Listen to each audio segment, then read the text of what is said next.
Mooncake by Frank Ash. When you hear this sound, it's time to turn the page. One summer night, Bear and his friend Little Bird sat down to watch the moon. After a while, Little Bird said, "I think I feel hungry." "Me too," replied Bear. "And you know what I wish? I wish I could just jump up and take a bite out of the moon. How delicious that would be." "How do you know?" chirped Little Bird. "Maybe the moon doesn't taste good at all. Maybe it tastes terrible." Bear thought for a moment. Then he went inside and got his bow and arrow. With a piece of string, he attached a spoon to the arrow.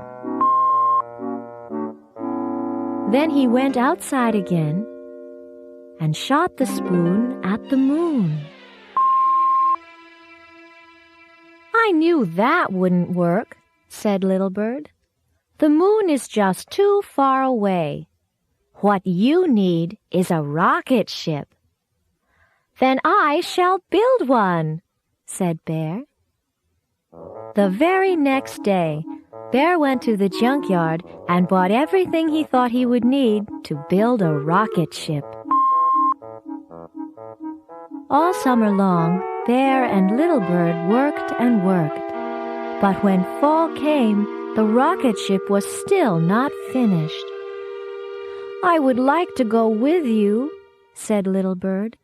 "But winter is coming, and I must fly south with the flock." So Bear and Little Bird said goodbye. When it began to get cold and the leaves fell off the trees, Bear got sleepy. But instead of climbing into bed and sleeping through the winter, he kept right on working. He worked and worked until the rocket ship was finished. Then he climbed inside and began the countdown. 10, 9, 8, 7, 6, 5, 4, 3, 2.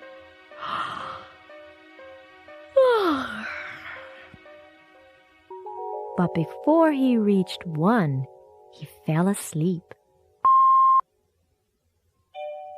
He slept and slept and slept, until one night the wind knocked over his rocket ship. Bear had never been awake in the winter before. When he opened his eyes and saw all the snow, he thought he was on the moon. He climbed out of his rocket ship, scooped up some snow, and made a little mooncake. Then he tasted it. It tasted like something he had tasted before, but he wasn't quite sure what it was. While he thought about that, he decided to go for a walk. He didn't want to go too far because he was afraid that he would get lost. So he just walked in a big circle. After a while, he came upon his own paw prints in the snow. "These paw prints are too big to belong to a moon mouse or even a moon raccoon," thought Bear. "Maybe they were made by a moon bear. Or perhaps," he shuddered, "a terrible moon monster." Bear felt scared. He ran back to his rocket ship and prepared for takeoff. Again he began the countdown.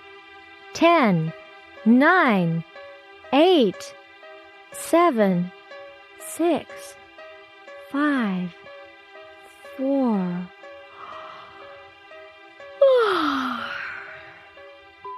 and again he fell asleep. This time he slept until spring.